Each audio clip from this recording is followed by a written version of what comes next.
એને રોશન સમીરા કીધું. રોશન એટલે પ્રકાશ વધતા પવન, એટલે રોશન અને સમીરા એ નાભીમાંથી લીધો.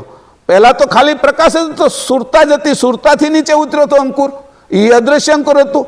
જ્યારે નીચે લિંગમાં આવ્યું ત્યારે દ્રશ્ય અંકુર થઈ ગયું, અને એ શુક્રાણુ છે એ આપણે બધા થઈ ગયા. તો એ કે આ જે પ્રદેશ છે એનાથી બ્રહ્મ પ્રદેશ છે એનાથી પણ 12 અંશ રહેશે, એ તારી સ્થિતિ હું તને બતાવીશ. એટલે અહીંયા કીધું કે શા માટે આ પહેલા હવે કેવા હતા તેની સમજ ક્યાં સુધીની હતી, કેવી દ્રષ્ટિવાળા હતા, તો કે દિવ્ય દ્રષ્ટિવાળા હતા, એની સમજ બ્રહ્મ સુધીની હતી, અને એ સંતો હતા, અને અમુક લોકો છોડીને આવ્યા હતા. તમે પણ આવા જ છો, આપણે પણ અહીંયા કેટલાય જન્મો થઈ ગયા છે.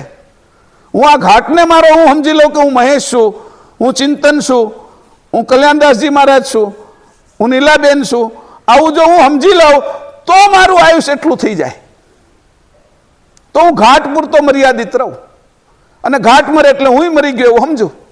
એક દ્રષ્ટાંત આપ્યું, એક સિંહને શિકાર કરવો હતો, વાંદરો છે એ ઉપર ચડી ગયો, સમજાણું, અને ઉપરની ડાળી ઉપર બેસી ગયો. સૂર્ય હતો, પ્રકાશ આવતો હતો, અને સિંહને એમ થયું કે આ તો વાંદરો તો એટલો બધો ઉપર, જેમ સિંહ નજીક આવ્યો ને એમ વાંદરો ઉપર છેલ્લી ડાળીએ ચડી ગયો, અને બસ નિરાતે બેસી ગયો. સિંહને એમ જોયું આ તો હેઠે ઉતરશે નહીં, શિકાર કરવો કેમ, ખાવું કેમ, મારે હું ભૂખ્યો રહીશ. પછી એનો પડછાયો પડતો હતો ને જે જગ્યાએ ડાળી અને વાંદરાનો, એ વાંદરાના પડછાયા ઉપર જોરથી સિંહે ત્રાપ મારી, એટલે વાંદરાને એમ કે મને પકડી લીધો. એ એમ સમજતો હતો કે આ શરીર છે એ નહીં, ઓલું જે પડછાયા રૂપ શરીર છે એ હું છું.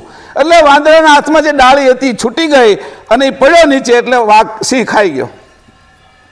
એમ આપણે આ જે પડછાયા રૂપ શરીર છે એને હું સમજીએ છીએ, એને કાળ ખાઈ જાય છે, એટલે આપણે મરી જાય છે એવું સમજી લઈએ છીએ, એટલે આપણા એ જન્મોની આપને ખબર નથી.